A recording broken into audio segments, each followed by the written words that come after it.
Hello everyone and welcome to Rising with Dawn Dance Co.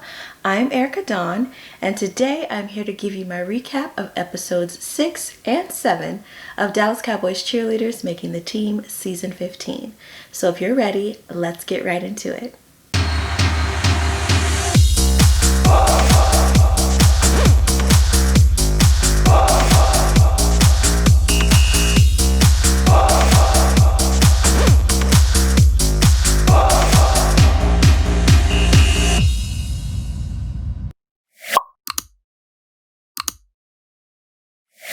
Hello everyone again and welcome to my channel for Rising with Dawn Dance Company. My name is Erica Dawn. First and foremost, Happy New Year. I'm so glad to be back with you all to give my recaps of Dallas Cowboys Cheerleaders Making the Team Season 15. Today I will be reviewing episodes 6 and 7. So I'm sorry that today's video is a little bit late. I had all intentions to post this video yesterday, which was Wednesday, but with all that was happening in the news and everything, I was just drained and I just needed to sleep. So I did not get the video edited, but I am here today to give you my review and I hope that you all enjoy it. Again, since we're reviewing 2 episodes because I took a break last week, I have tons of notes here, so a lot to go over, so bear with me as I get through both episodes. Also, before I jump in, I want to let you know that I think next week is the finale.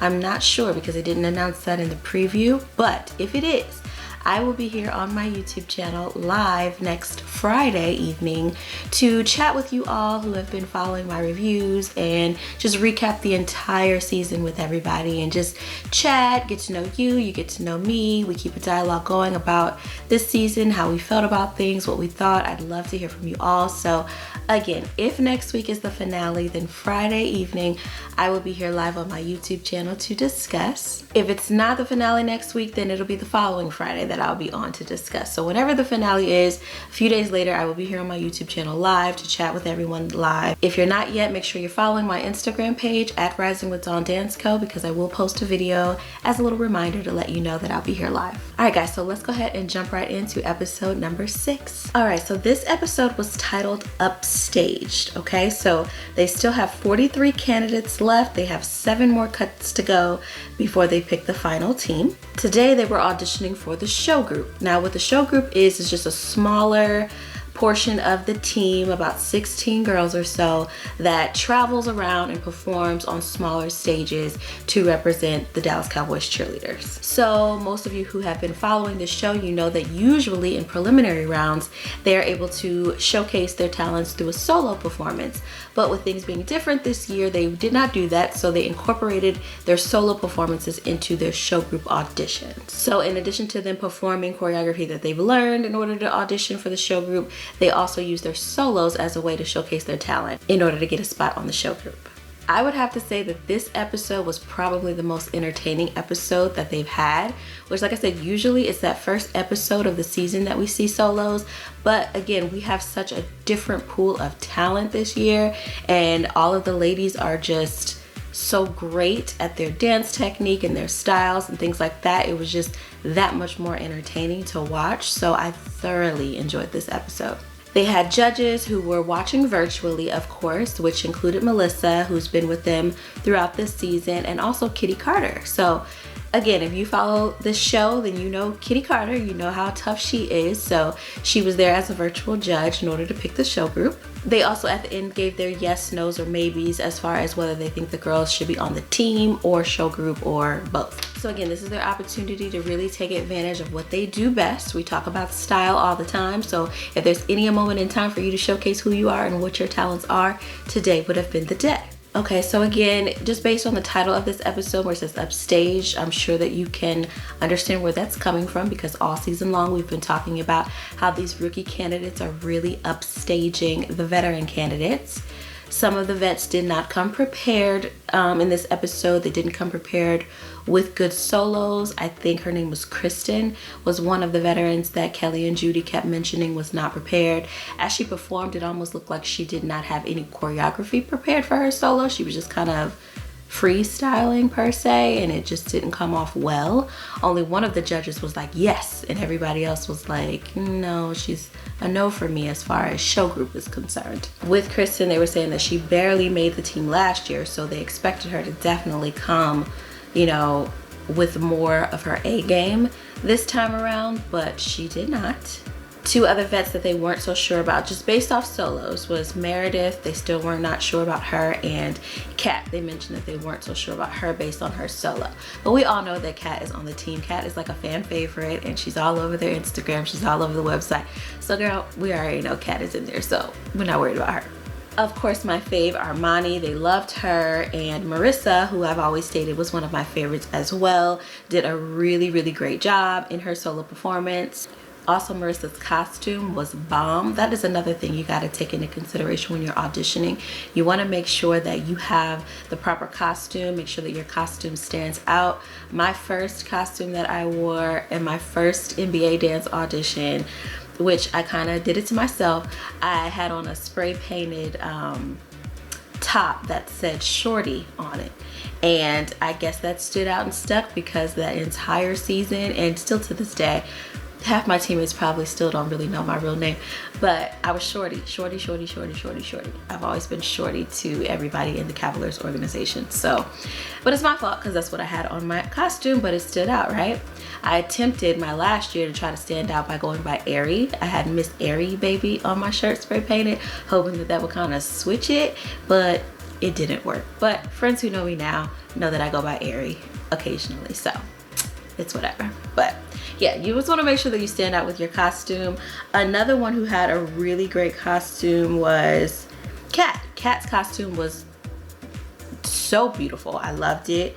And there was someone else whose costume I really, really loved. I can't remember who else's costume it was, but I do know that Marissa's costume was bomb, and so was Kat's, and they definitely stood out as far as appearance is concerned. Hannah, who's somebody that we've mentioned before as previously slacking a little bit, but she came and proved herself in her solo performance, improved her technique, and proved, you know, why she's there, which claps for her because she did a great job. Jada, who we've talked about before, who was really taking note of what Melissa was telling her in her one-on-one session with her as far as trying to adapt to the DCC style. She did an amazing job by showcasing her talents with her long, beautiful legs and her long arms, and she really did a great job with showcasing her talents. So great job, Jada. She's been killing it all along, like as far as just stepping her game up.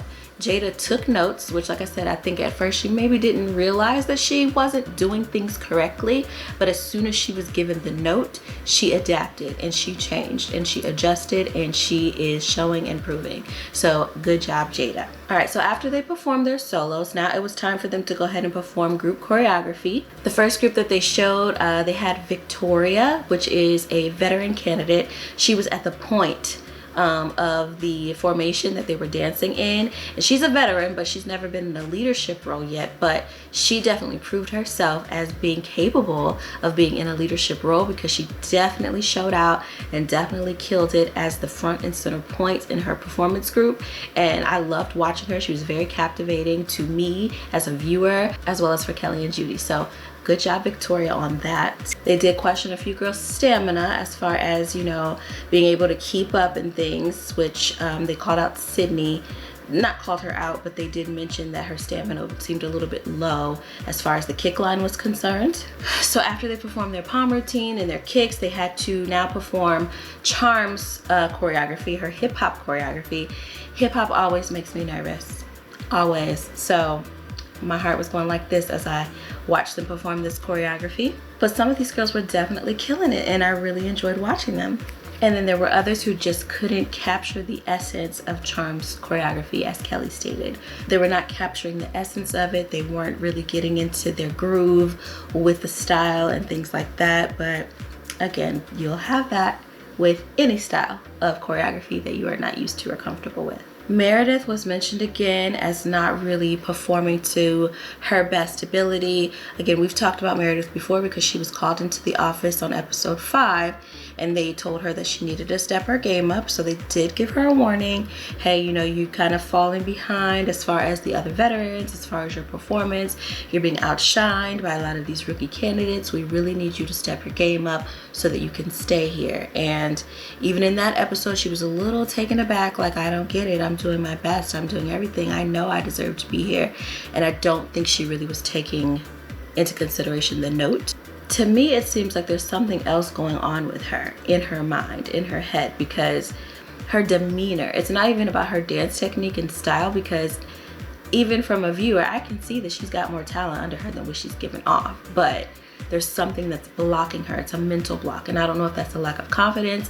I don't know if she is nervous. I don't know. But I do know it might have been episode 4 or 5, when Judy mentioned that she's dancing like a rookie, or she is kind of coming off with that energy of a scared rookie. And that is what I was getting from her in this episode. Like, you've been here. You should be a little more confident. Don't get me wrong. You're nervous any year that you have to audition. I don't care if you've been on the team for 4 years. You're still going to be nervous. However, the confidence was not coming off of her like it should have been. She did not seem like she was sure of herself.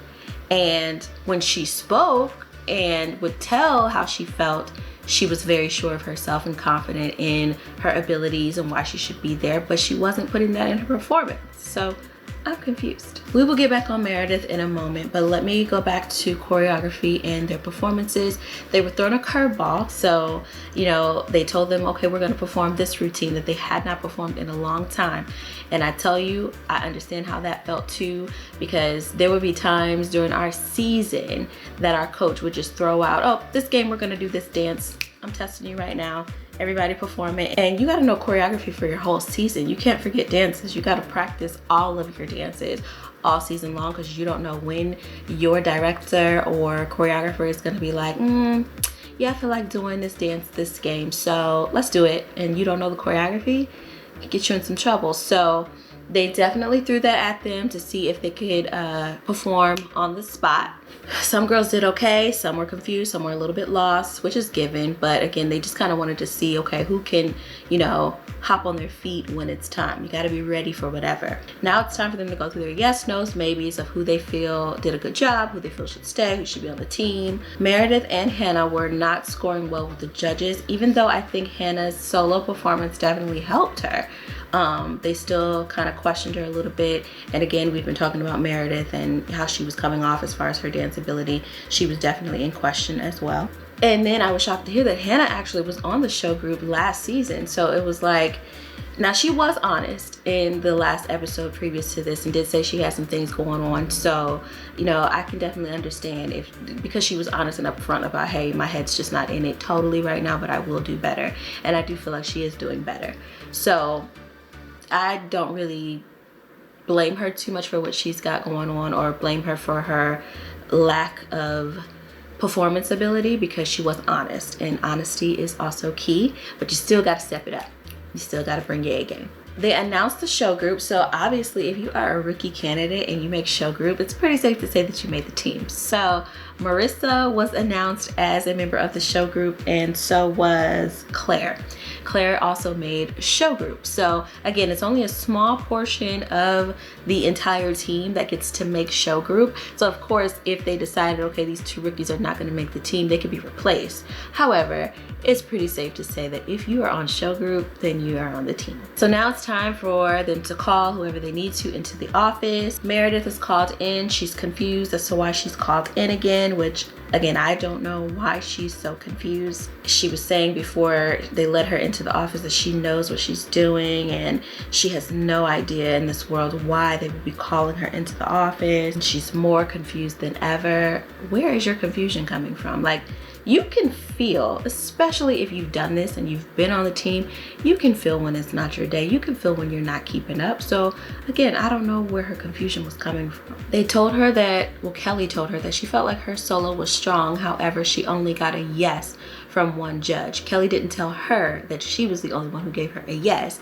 but it was Kelly who said yes to her, because Kelly knows her potential. Kelly knows her from being on the team. So again, it's kind of hard when you have other people around who are telling you like, no, I'm not getting that, but you got to go off of that, because you can't be biased in your decisions as far as who you select to be on the team.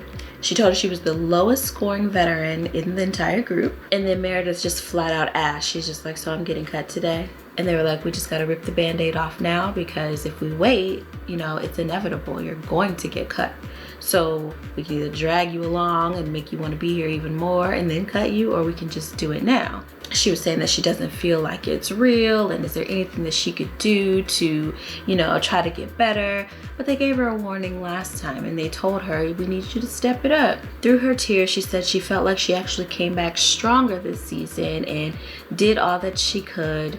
I hope that when she goes back and she watches the episodes, that she can maybe see her faults and not be so cut off to the possibility that maybe she was not bringing her best, because we can all see it. And again, me as a viewer who did not watch season 14, I've watched pieces and parts of it, but as somebody who doesn't know her as a dancer, I can see that there's more behind her eyes, there's more behind her body that she's not giving in her performance. So hopefully when she goes back and she watches, she can see that, you know, their viewpoint wasn't just coming from anywhere. Like, it was really visible that something was just not clicking this time around. And don't get me wrong, right now is a crazy time for everybody. So if you're just not there mentally, you're just not there mentally, and that is okay. You can admit that, you can be honest about that. But I just don't feel like she was honest. The part that I did not like was in her exit video, which again, I know that you're emotional. I know that tensions are high right now, but she was saying that she doesn't think that she'll come back next year.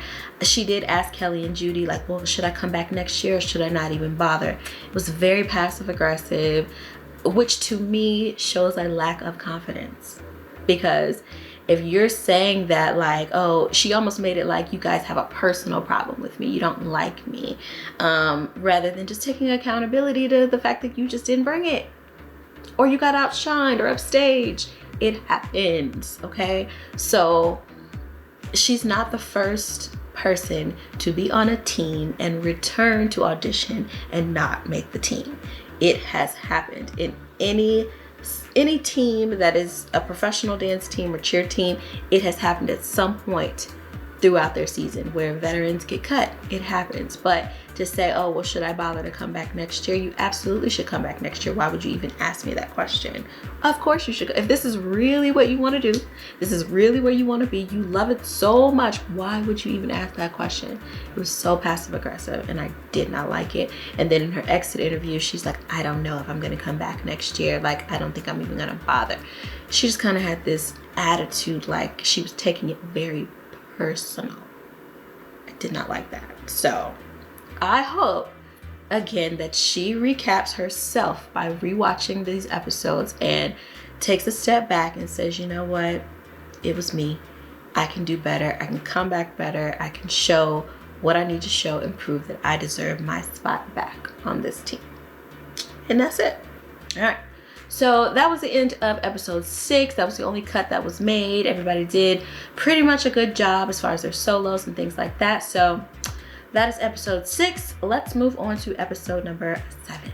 All right, so this episode was titled The Bubble Bursts. And I think they titled it that way because there was a couple hiccups that happened in this episode that had nothing to do with them. It was totally beyond their control.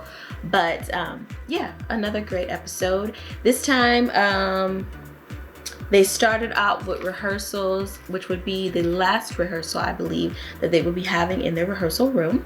They had Christy, who is the Cowboys sideline reporter. She was on the screen as a virtual judge watching them perform this time. This time they said that they were looking hard at the veterans, okay? So their focus was on them to see how they were bringing their A game, to see how they were keeping up with these rookie candidates, to see their performance, getting that wow factor from them, like they just can't resist bringing them back next season. This episode, I got a little anxious watching because it was like taking me back to auditions again. When you watch this kind of stuff, it definitely takes you back. It doesn't matter how many years ago you danced, you feel it. You feel like you're in that room. You feel the pressure of being in that room. You feel the pressure of auditions. You feel the pressure of not knowing what they're talking about in that deliberation room. Yeah, so watching this definitely gave me some little tingles up in here. So as they were performing, and again, a couple veterans, Ashley and Brennan, didn't know the choreography well and were messing up a little bit in their performance. So they got called out. Kelly reminded the veterans that it is very important that they come back better than they were last year. Again, I don't know if it was an underestimation of this time around, just with everything that's going on. They thought they were safe. I don't know what it was, but more so I'm going to give, instead of me taking away credit from the veterans as far as their performance is concerned, I'm going to give credit to the talent pool of the rookies, because I think that because things were done virtually, they had a better selection of talent. So I think the talent coming in just kind of outshined the talent that came in previous seasons. Therefore, this group is outshining the veteran group that was previous, if that makes sense. It makes sense. I think I just worded it crazy, but y'all get what I'm trying to say. So to Christy, Marissa, and Claire, again, both stood out as greats. And those were both the 2 rookies who made the show group. Some veterans were of concern to Christy as well. And from there, they went straight into office visits. So Cassie was called into the office, which they've mentioned in previous episodes was a little bit lackluster in her performance. And Brennan was also called into the office, and she's actually auditioning for her 3rd season on the team. So as far as Brennan is concerned, Kelly told her that she's not bringing a wow factor to the room, and that she also is being outshined by some of the new dancers. She got very emotional and she started saying that she had a really rough year. She began to cry, and she told Kelly and Judy that back in April she did have COVID, and that she didn't have any sense of taste, any sense of smell. She was very weak in her body. She said that she couldn't even walk a mile without getting exhausted just like a week before auditions began. So immediately Kelly is like, well, you know, we don't want to overexert you as far as your physical, you know, activity is concerned. So we can just pause this right here, right now. You can go home and just come back next year, and we'll just start from where we left off. And Brennan's face is kind of like, no, I'm fine. I'm good. I don't have any issues with that. So again, not to take away from her having COVID, because COVID is serious. I have many friends and family who have had it, and they definitely say that they have those same symptoms that she stated. So I get it. But again, here's where the honesty comes in. I think that they mentioned they're only 4 days away from picking the final team. So you've been in this bubble for weeks. Me, if I don't feel good or I'm going straight to my coach. I'm letting her know, hey, I just want to let you know, y'all haven't told me anything yet, but if you notice that I'm slacking a little bit, or I'm looking a little bit tired or whatever, it's because I am recovering from this. I have a bad cold. I had a flu. I have a small injury. Here's a doctor's note. Here's explain yourself ahead of time. Let them know, so that when they see you looking a little weak, they're not like, what's going on with her? Why is she not performing to the best of her ability? Why is she not dancing like she did last year? Why is she not dancing like she did the year before? Why is she not proving herself to be a part of this team? They will already know, oh, she's sick. She's recovering from something. She's doing the best she can right now. That's where I feel Brennan went wrong. But again, she definitely was like, no, I'm fine. And I did like her response in the sense that she said, I know the value of a spot on this team. So what I'm not gonna do is be here taking up space for someone who can actually have the dream fulfilled of being here, knowing that I can't keep up. So I wouldn't be here if I didn't think I could do it. So I really loved that response. It was a respectable response. It was a humble response, and I really liked that. But again, I just wish that she would have explained her situation way before now. Don't wait until you're called in the office to tell people your problems. That's all I'm saying. So anyway, she was safe. She got to stick around. Again, they gave her a heads up. Take that heads up, girl. Cassie was next. She was called into the office. They did end up letting her go. She was very, very, very mature in the way she handled being cut. Oh my gosh, my necklace has been all over the place this whole time. Anyways, so yeah, she was very great in the way that she handled it. She had a really great attitude about it. She said that her spirits were still lifted in the fact that she had the opportunity of being there. She said that she will definitely be back next year. She's going to take the notes that she was given. She's going to spend all year working on those things that they gave her, and she will indeed be back. And there's a I have a list of all of the people who have been let go this season, so that next season I can see if they come back and pay attention to how they came back stronger this next year, because she's definitely one that I will be looking for next year to come back, because I really like the way that she handled that very maturely. So I really think she'll go far. So good job, Cassie. All right, so next in this episode, they were on to Media Day. So with Media Day, it basically tests your communication skills. So we all know that off the field, off the court of a professional dance team, you are a spokesperson, nonetheless, of the organization that you work for. You are an ambassador of the team. So you have to be able to give educated responses when people ask you questions, whether it be about the team, about the organization, about things just going on in the world. In this case, they need them to be great representatives of the Cowboys organization. So they had the candidates come in 2 at a time, and they did mock interviews with them virtually, and were asked questions, whether it be about politics, whether it be about the Cowboys, anything like that. Now I will say everyone's not into politics, so everybody's not going to be able to be that quick on their feet with answering questions about it, but they want to make sure that you know at least relevant news that's going on. So they asked one of the girls like who were a couple of the people that Joe Biden selected to be some of his vice presidential candidates, and she was unable to answer the question fully, but she was able to say that, you know, that Kamala Harris actually was selected as VP, but she didn't know who any of the other nominees were. I'm not gonna knock her for that. Everybody doesn't know that type of stuff. And then another girl was asked about Brett Kavanaugh and who he was. And she wasn't sure or didn't know that he is actually a Supreme Court justice. She just knew a little bit about the case that was going on that involved Brett Kavanaugh. Now, off the top of the dome, people aren't going to necessarily know that stuff. But if they were given like a study guide or given something like, hey, I need you to go and study this. Make sure that you're studying the presidential race. Make sure you're studying Supreme Court justice cases, things like that. If they knew that and they just didn't do their homework, then I'll give you a mark for that. But just off the top of your head, you're not gonna know. I will say that if you don't know, just say you don't know.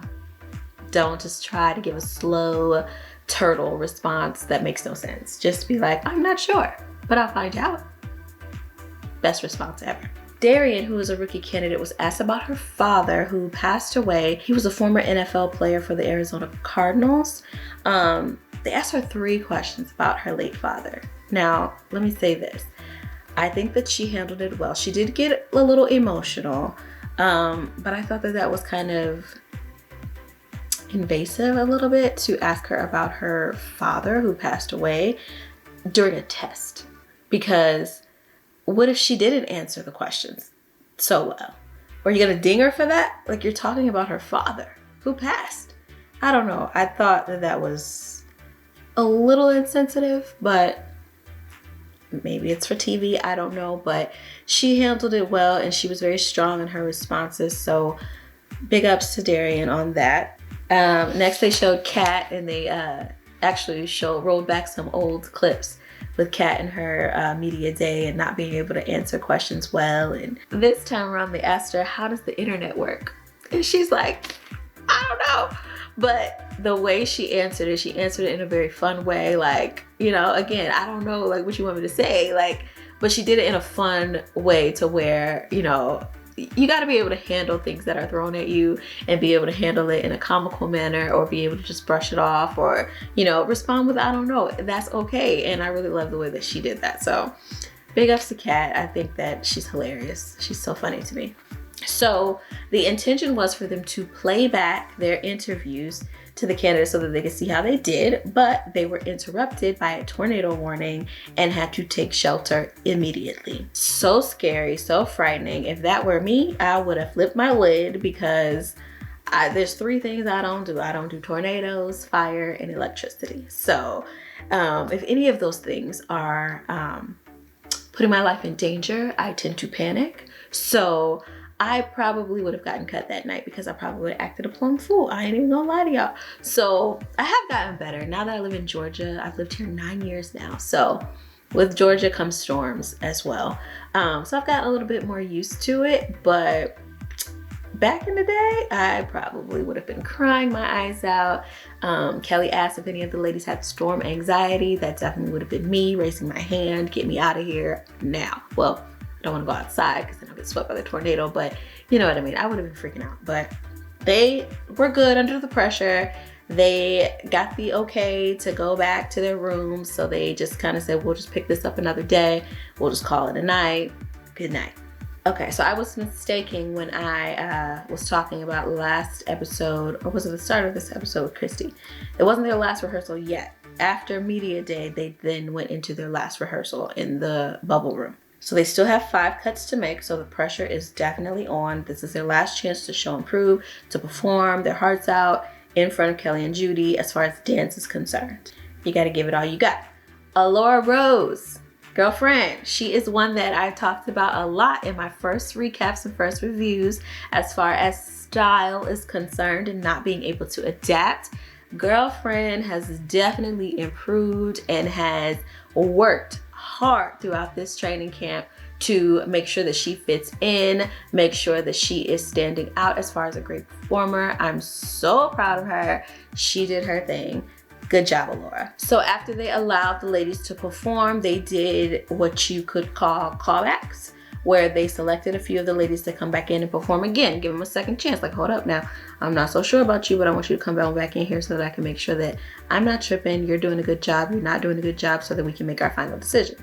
So they had the opportunity to perform again. I was watching just for myself, Hannah and Brennan, just to kind of see how they were doing. And to me, they did a very well job in the callback. So good job for them. So they didn't get to continue as far as cuts or calling people into the office, because right after they got done with their callback procedure, they find out that someone in the building tested positive for COVID-19.